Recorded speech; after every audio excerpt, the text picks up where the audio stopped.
Welcome back. In the last class, we analyzed eigenvalues for two weakly coupled spin system, for which we assumed one condition, one case, considered a case where J is equal to 0, the weakly coupled with coupling constant 0, but chemical shapes are well separated because they are weakly coupled. And what we did, we first defined the wave function, which are nothing but the product functions.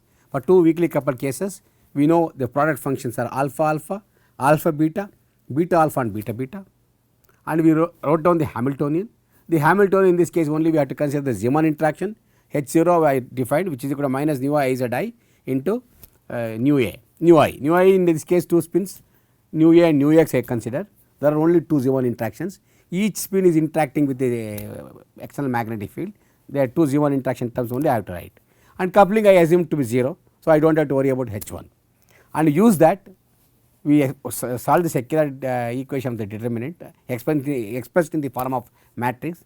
There are 16 elements, but we showed that only 4 diagonal elements are present, they are there which are non-zero, all the off diagonal elements are 0, and using these diagonal elements we could work out what are the energy frequency of the transitions, and we know that two of the frequencies are identical and they are overlapping for each spin. A spin has two transitions which are overlapped.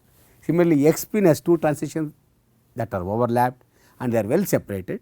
So, in a weakly coupled two spins case, J coupling is 0, we get only two peaks, one at the chemical sheet of X, another at the chemical sheet of A, only two peaks. So, now with that we can go next and try to understand what happens if I bring in the coupling. In the previous case it was assumed to be 0, it need not be 0. Let us say if the coupling is not 0, how does the spectrum reflect? Whether all the elements of the atom elements of the Hamiltonian present, the diagonal elements were only present, what about the off diagonal elements, are they present in this case? We work it out. So, consider a weakly coupled case A and X. Now, I am going to consider nu 1 is equal to nu 2 and J not equal to 0, this is a condition. When I use that, as I told you, we need to consider both H0 and H1 in this case. Of course, H0 we know already. Now, we have to consider only H11.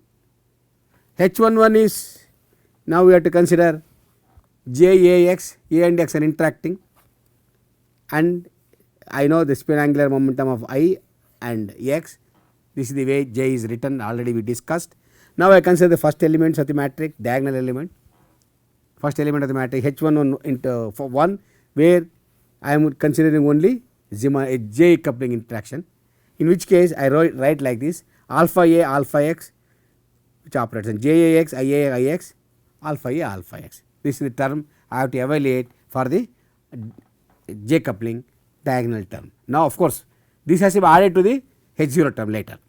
Now, H11 now I am going to write J, I can take it out because it is a scalar number, we do scalar, it is just a number, scalar constant, I will take it out. Then I am going to write alpha A alpha X, which is equal to I Ix I alpha A alpha X. Okay. Now, this I am going to resolve into 3 components. They are both of them are vectors I and Ix. I can write it as Ixa, Ixx, Iya, Iyx, Iza and Izx operating on alpha A alpha X. Okay. Now, we are going to do one thing, write each of these terms expand in a comfortable way like we did for the previous case. So, now I will take Jx, it is always outside, we have to write a square bracket here. I hope you are seeing the square bracket. Now, alpha A Ixa alpha A I wrote, because I am now dealing with only A spin here, and then of course, alpha, when I do that, now what will happen, I also have to consider X, they are both are coupling here, I have to consider alpha X operating on Ix also with alpha X. So, each term for each of these Ixa Ix, now I can resolve into 2 terms, but they are product terms now, unlike in the previous case both the product alpha A and alpha X is a product, alpha A alpha X is a product. So, now I take first term is alpha A alpha X, I will take Ixa Ixx alpha alpha Ax. So, this I am going to resolve like this. This is the first term alpha a, alpha x, I x a. Of course, remove this one I x, alpha x a, and then multiply this by again alpha x. Now, I x I will consider I x alpha x. Very easily you have to write like that. So, this one you have to do it for all the terms now, all the terms you have to do.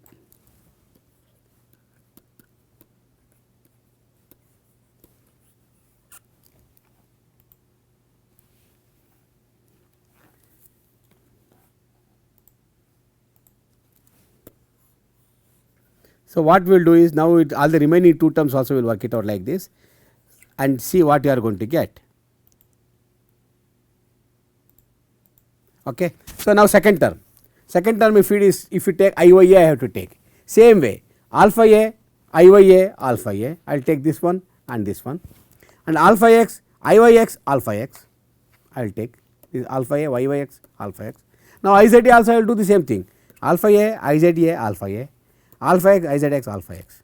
All I did is resolve each of these terms into 3 terms first, and again each of these 3 terms I resolved into 2 components which are products, one corresponding to spin A, other corresponding to spin X. It is a simple operation I did, nothing great. Okay. Now, we have to find out what is this value. You know that alpha A operating on beta A. First of all, you take out what we are going to do now, j a x, alpha A operating on alpha A is half alpha A. Okay. I am sorry, here dealing with I x now. I x operating on alpha A gives beta A. From our previous action of various operators I showed you, in which case if alpha I x operating on alpha gives us beta, and this of course similarly I x operating on alpha beta, I y operating on alpha gives rise to half of I, again it is beta. Similarly, I x so alpha I x will come here, that will remain same in this case. And now, third term if you come here alpha a, and then half of I x operating in I z x. Yeah, write all these terms, of course you have to write here, write all these terms. Simply what I did is each of these terms you expand it in a comfortable way. So, now what you are going to see, very simple, when I x operating on alpha a gives beta a, similarly I x operating on alpha gives beta, and I y gives rise to half 1 over 2 I beta, I z operating I z x operating on alpha gives half alpha. Simply substitute these values, see what you are going to get. Now, first term becomes 0, second term becomes 0, you can go back and check here, because now alpha operating on beta is 0. Similarly, second term alpha operating on beta is 0. So, this multiply by this does not matter, it is 0. So, now 0 multiplied by this number, here 0 multiplied by this number, it is 0. So, now we are left with only third term, which is half into half. Each turns out to be 1 by 4 into j a x. J a x was a common factor which you took it out. So, if I work out h11 diagonal element, it turns out to be 1 by 4 j a x. Very simple. All I did is I just wrote down the Hamiltonian, taking into account the scalar coupling, wrote all the things in the form of I x a into I x x, I y a into I y x, I z a into I z x. Now, alpha operating on I x into alpha you consider. You know I x operating on alpha gives rise to half beta, I y operating on alpha gives rise to 1 over 2 I into beta, that we all well know these things are their operations. Simply I substitute those numbers. Only thing is when I z operating on alpha gives rise to half beta, half alpha. Similarly, I z operating on x alpha gives rise to half, and those terms will survive, and we are going to get 1/4 here. So, finally, it turns out to be 1/4 j a x. So, h1 only becomes 1/4 j a x. What about h22? Work out, it turns out to be minus 1/4 j a x. Then h33 also minus 1/4 j a x. h44 again becomes plus 1/4 j a x. So, all the 4 diagonal elements in a similar manner you can work out. there is nothing great we have done here. Simply you remember this thing here. If again I will repeat,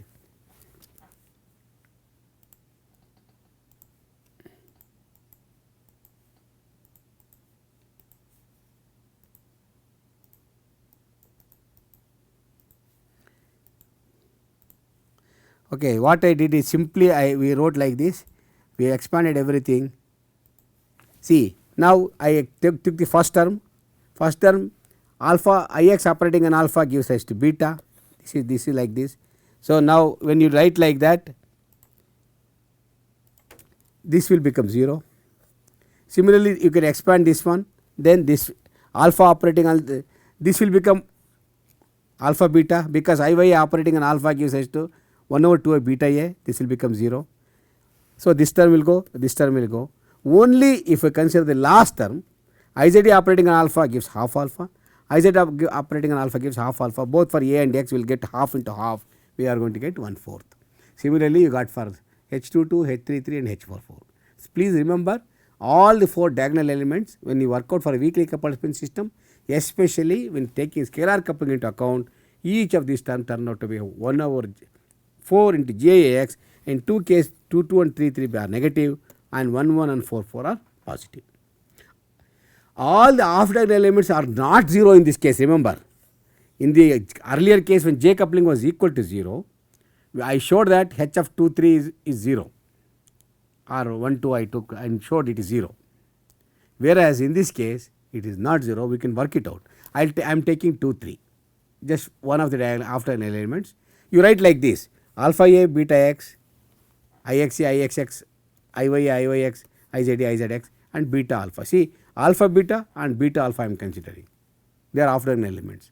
So, if you consider in the matrix alpha alpha, alpha beta, here beta alpha, beta beta, it goes like this. So, now I am considering alpha beta working on beta alpha. So, this is the term I am considering.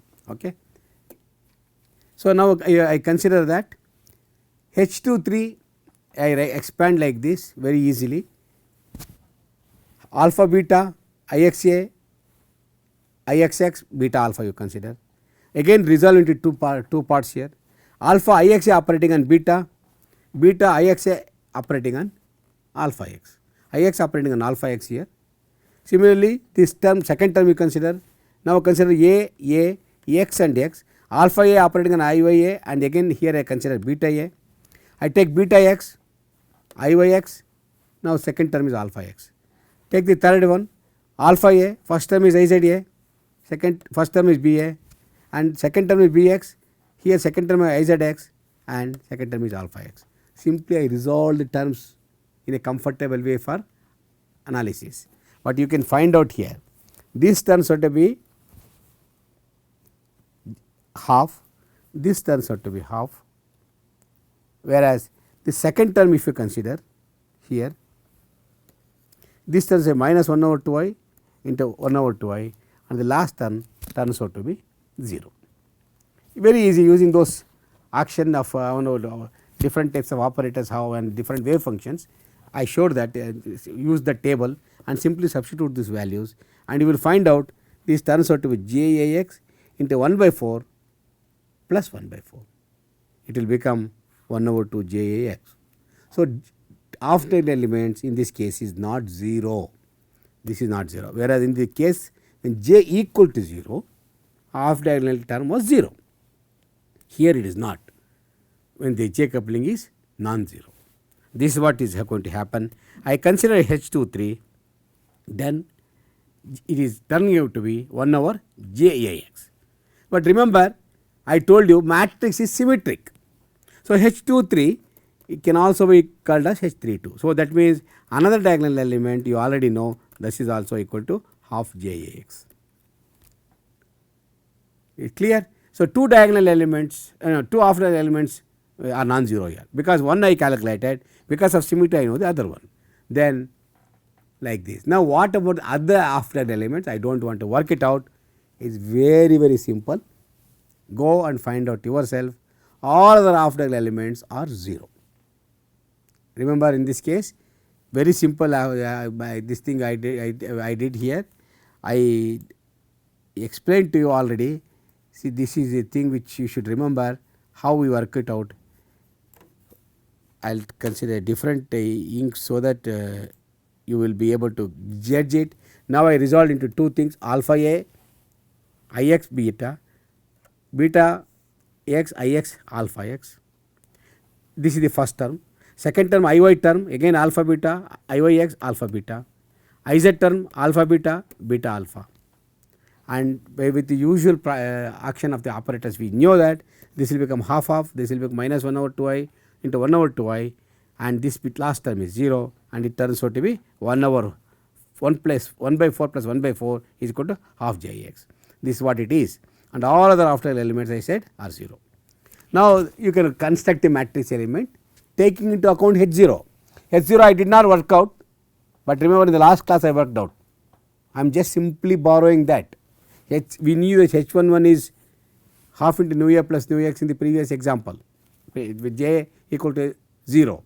Only this is the additional term coming because of H1, because of scalar coupling. So the term H11 now, this is H0 term, this is H1 term, both added, and this is the diagonal, this is the one of the diagonal elements H11. Similarly, H22 is other diagonal element which turns out to be like this. H33 is other diagonal element which turns out to be like this. H4 is like this. So now we have got 4 diagonal elements very clearly. The matrix now we can divide it into 2 1 by 1 matrix and 1 2 by 2 matrices here.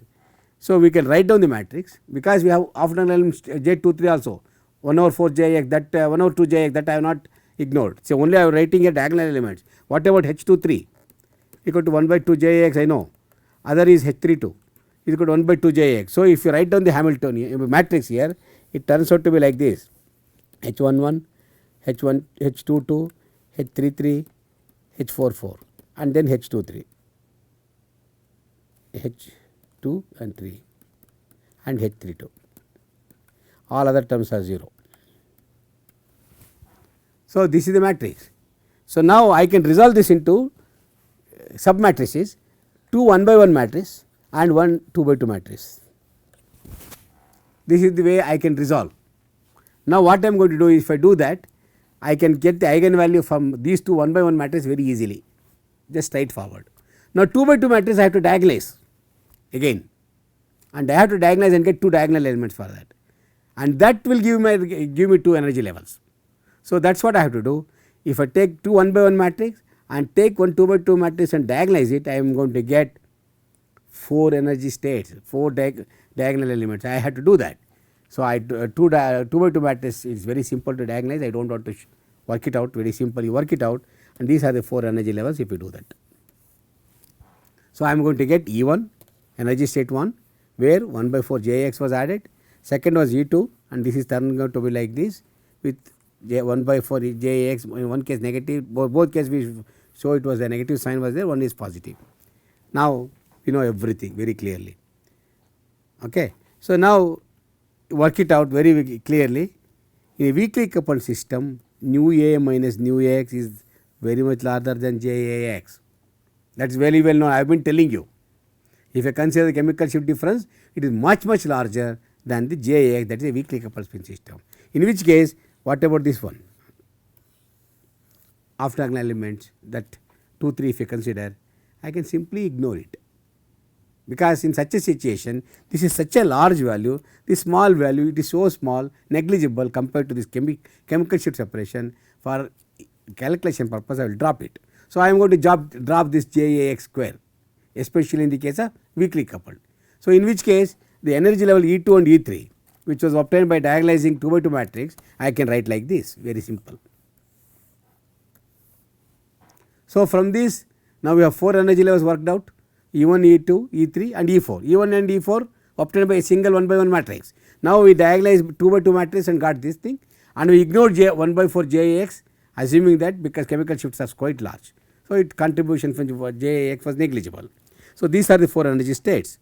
Again, like in the previous case, E1 minus E2, and I am sorry, this is E3 minus E4, this corresponds to A transition, this corresponds to X transition. very easily you can work out from that.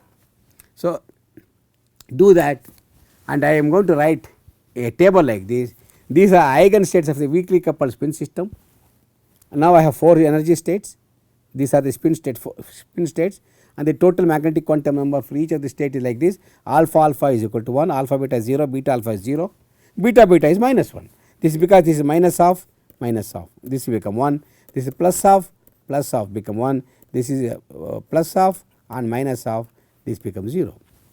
So, for each of the energy state I know what is the energy level which you worked out. In the first case E1 is minus half A minus half nu x, I have written in an expanded form, plus 1 by 4 j x. In the second case this one, third energy state E3 and E4, all the 4 energy states you worked out. These are the energy levels. Whatever I was worked out previously, I have put it in the form of a table here, that is all. Now, let us see diagrammatically how it works. Very easily, now if I consider a situation like this, this is the beta beta, this is the alpha alpha state, they are unpaired, they will have a lower energy, they are unstable states. As a consequence, they are shifted up by j by 4, both of them. Alpha alpha, this beta beta is shifted up, and alpha alpha, both of them shifted up by j by 4. What about alpha beta and beta alpha? They are all paired states, they are more stable. They are more stable, as a consequence they shifted down by j by 4 minus j by 4. These two are shifted up by plus j by 4, and these two are shifted down by minus j by 4. This is exactly what we explained in the pictorially when I explained to the energy level diagram in one of the classes. When two weakly coupled spin system are there, these are 2 transitions for A and 2 transitions for X like this, but since the coupling is present, there will be like this. For A there will be 2 transitions, for X there will be 2 transitions, and if this is the chemical shift of A at the center, this is the chemical shift of A, this is from this is separated by j by 4, this is separated by j by 4. So, this is what is going to happen. So, that means the total separation of this doublet, if you consider, this is JAX, and the center of this doublet correspond to chemical shift of A. Similarly, for the X also we have 2, center of this correspond to chemical shift of A, this is JAX, and then from center this is separated by 1 by 4 JX, and the half JX, this is separated by half JX. This is what is going to happen. So, if 2 weakly coupled spin system are there, you are going to get 4 energy levels. You can work it out. Now, this is the energy difference between the states 1 and 2. If you consider, this is what you are going to get, nu x plus half j x, and if it this is the difference the eigenstate between 1 and 2. Now, you are going to get this one. I am sorry, this is 1 and 2. This must be different. Okay, we are considering. Go back from the table and you can find out what is this. Okay, okay. So, 1 turns out to be half, but this is not 1 by 2. This is, if this is 1 by 2, this would be 3 by 4. Okay. So, this is what you are going to get. One case nu x, but finally find out whether this corresponds to x transition. This also should be x transition. Find out what is the x transition and take the energy difference between these two. Maybe this is a typographical mistake, you do not worry. And in one case you are going to get nu x plus half j x, another case nu x minus half j x. Exactly, that is what I said. This is a doublet and this is nu x, chemical shift. Now, in one case nu x plus half j x, and in other case nu x minus half j x. So, 2 lines from the center of the chemical shift are separated out by half j x, and this separation gives rise to j. Identically you are going to get for other one, for a, this is for the x transition, and identically you are going to get for a transitions, nu a plus half j x, nu a minus half j x. So, j x you can measure from both the doublets. A will give 2 doublets, one doublet, x will give 1 doublet, this will give j x, this will also give j x. So, there is the redundancy of the information, but the chemical shift is center of this, chemical shift is the center of this, and each line of the doublet is separated by half j x from the center. This is plus half j x, this is minus half j x, same way here also. So, this is the 4 transitions you can work out for, depending upon, we worked out the 4 energy levels depending upon which are the transitions corresponding to A, which are the transitions corresponding to X, take these energy states, find out the difference, and you can find out the frequencies.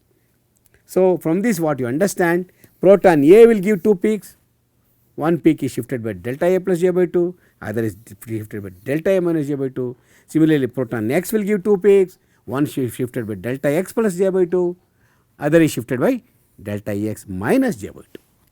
This is what is important, which I wanted to tell you. So, 2 coupled spin system can give maximum of 4 lines, it cannot get anything beyond that, 2 for A and 2 for X. These are the transitions you are going to get. So, quantum mechanically we can work out and find out the frequencies and everything, and you can assign for each peak corresponding to the particular spin, because we know which are from the selection rule, which are the take the difference in the energy states, you find out which frequency survives, whether nu A survives or nu X survives, and that is the corresponding to the spin A or spin X.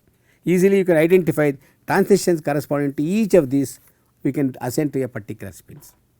So, the transition frequencies have been calculated like this for each of them, and intensities also we can work it out very in detailed way.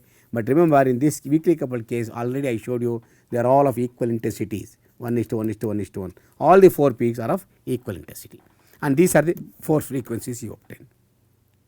The intensities are same and 4 frequencies are obtained. So, this is a simple example for a weakly coupled where we worked out quantum mechanically the energy states. Of course, I did not work, we can also work out the stationary state wave functions, everything in detail, but I am not going into that because that is not much of interest for us. As of right now, our interest is to get the frequency of the transitions.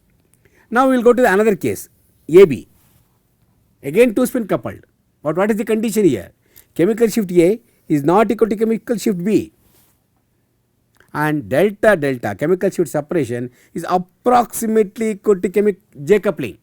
Delta delta is approximately JAB, and JAB is non-zero, it is not 0, it is present, and this is a strongly coupled example I am taking. You understood?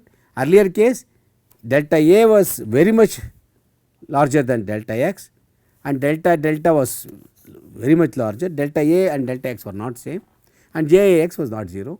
Same condition, only thing is delta is approximately equal to JAB here compared to previous case where delta delta is sufficiently larger compared to coupling constant. This is the situation for AB coupled spin system. Now, the question is, when do you expect this type of strongly coupled, this is called strongly coupled spin system. As I told you, I am representing by 2 letters which are next to each other in the alphabet, Roman alphabet, because the chemical shift separation is smaller. So, when do you expect this type of strongly coupled case? You can expect only in the homonuclear case. Heteronuclear AB system is impossible. The reason is, heteronuclear the chemical shift is megahertz away. Chemical shift in the heteronuclear case, you consider the resonating frequency.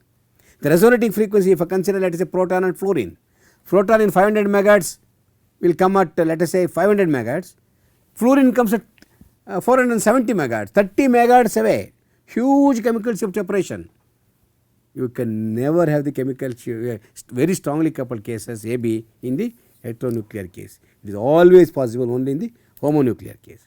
So, we can consider that, and in the important condition which I told you in the earlier case, the spectra of strongly coupled spins are there, they are not amenable to analysis using first order. Like in the case of AX, I know AX doublet, A doublet, X doublet. I go to the center of the doublet of A, get the chemical shift of A. I go to the center of the doublet of X, get the chemical shift of X. I measure this separation, I get J. I measure this separation, I get J. Very easy, straightforward analysis. Whereas in the strongly coupled case, the straightforward analysis is not possible. And another interesting thing will happen. In the strongly coupled case, you get more lines than what is expected generally. Of course, not in the case of 2 spin, but if you go to more than 2 spins, I will show you when we go ahead further. And so, analysis is not pretty straightforward. Now, only thing is we already worked out E1, E2, E3, E4. Very simple, same. Only thing is of AX I have written AB here, that is all. Then what is the idea now? Remember earlier when I consider J squared into AA plus J AX squared, what did I say? For in the case of both E2 and E3 energy states, J squared Ax we can ignore, I said, because delta A minus delta x was very much larger than Jax.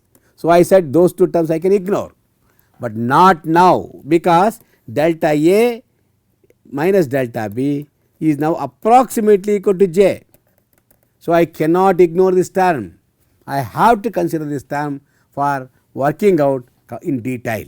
So, that is why the strongly coupled case is a bit difficult. So, we cannot drop this unlike we did in Ax case. Now, work out the transition frequencies. Same, everything we know, E1 minus E2, E3 minus E3, all those things we work out corresponding to two transitions. Same, whatever they given here, I use these things and wrote down these differences here, that is all. No extra magic, simple I am substituting, very simple arithmetic, you do that. Now, you find out there are 4 transitions here which are symmetrically placed at the average chemical state of A and B. You always consider the chemical state of average A and B. You can find out, work it out the difference here. See, in which case I am going to get like this. What I am going to do is I will simplify these equations by putting a condition C, I substituting C, which is equal to half into nu A minus nu B whole squared plus JAB squared to the root of half. This is what I am going to substitute for C in these above equations. I consider this nu A minus nu B squared plus half into JAB squared to the power of half here, here, this one. I consider this as C, just for making my analysis simpler. So, for convenience I will drop the subscript AB, so that instead of every time writing JAB squared, I can write J squared, very easy. So, this is for easy analysis, but you can't drop it, just to show that analysis becomes simpler. I am writing that, otherwise every time I have to write JAB square, etc. So, C will be like this, J nu A minus nu B whole squared plus J squared to the power of half. Now, the difference between the frequencies for transition 1 and 2, you can consider, write down these things, and then this turns out to be JAB. I have simply substituted these things, and you can find out what is going to happen. This chemical shift terms, these things will go. Transition, if I consider 1 and 2, there are 4 transitions here. 1 and 2 if I consider, the chemical shift term get cancelled out and you get only JAB. Okay. Similarly, difference between 3 and 4 you calculate, again chemical shift term gets cancelled out and you get only JAB. So, difference between 1 and 2 and 3 and 4 provides me J coupling. So, outer lines of the 4 lines always gives me J coupling, this one, irrespective of the coupling strength, outer lines gives me only J coupling. But how do you get the chemical shift difference? Chemical shift, you do not get chemical shift of A and B individually here. Unlike in the weakly coupled case, I know what is chemical shift of A and what is chemical shift of X. Here you do not know, you get only difference of the chemical shift here, and that you can obtain from this equation which I wrote. C is equal to root of nu naught squared minus nu A minus nu B whole squared plus J squared, square root of that. So, I now do this simple arithmetic, then it will turn out to be, if I take this, since it was there was a square, I multiply this and do the simple arithmetic, nu A minus nu B squared, I will solve this equation, rearrange them, and then it turns out of nu A minus nu B is equal to this one, and which is nothing but nu 2 minus nu 3 into nu 1 minus nu 4 to the power of half. So, analysis of this will give me only chemical shift difference and not the individual chemical shifts. You understand? What I did is you go back to this equation, this simple equation, you rearrange them, that is all. I have not done nothing else, simple arithmetic, and you will find out nu 1 minus nu B is equal to nu 2 minus nu 3 into nu minus nu 1 minus nu 4 to the power of half. Nu 2 minus nu 3 the chemical shift difference between the two central peaks, and nu 1 minus nu 4 the chemical shift difference between outer peaks. So, this chemical shift difference and this frequency difference you take, multiply these two and take the square of that, square root of that, you are going to get chemical shift difference. So, in a AB coupled case, very easy, take the difference of this and this and this and this difference and this difference, multiply and take a square root, you get delta AB. So, analysis gives you only difference in the chemical shift. Of course, we can also calculate the stationary wave functions, the intensity, but I will not worry about it. So, I will say that for the energy of 1 and 4 the wave functions are the product function, only for 2 and 3 we have to bring in the mixture of the energy states. In one case it is sin alpha beta plus sin beta alpha, I am sorry, cos alpha beta plus sin beta alpha, other case minus sin alpha beta plus cos beta alpha for the state 3, and these are the stationary wave functions which are different compared to weakly coupled case. We can work it out. Let us not worry, because we are interested only in how we get the spectrum and energy levels, and this is the type of spectrum. Since the time is up, we will discuss about the spectrum later. Right now I am going to stop here. What I wanted to tell you is, for the AB coupled case, in the previous we worked out AX. In the AB coupled case, we wrote down the Hamiltonian, worked out and showed that off diagonal element we have to consider, because unlike in the AX case, we cannot neglect JAB, we cannot ignore, we can't neglect that, because the chemical sheet separation is comparable to J. And then energy levels we wrote down explicitly for all the 4 energy states, and took the difference between the different energy state correspond to different transitions, and we found out outer 2 lines of the 4 line pattern in the AB case we gives us to J coupling. For the chemical shift, take the chemical shift of the outer 2 lines and the chemical shift difference between the 2 central lines. Chemical shift difference between 2 outer lines and chemical shift difference between 2 central lines, you take, multiply them and take the square root of that, you are going to get chemical shift difference. I said in the weak strongly coupled case, you cannot find out chemical shift individually, but A and B you get only chemical shift difference. And we did not work out the stationary wave functions. I said stationary wave functions for the energy state 2 and 3 are very easy. For energy state 2 is cos alpha beta plus sin beta alpha. In the other case, cos beta alpha minus sin alpha beta. This is what I discussed. We will discuss about the intensity pattern, everything, and then go to A2 in the next class. So, thank you very much. We will stop here.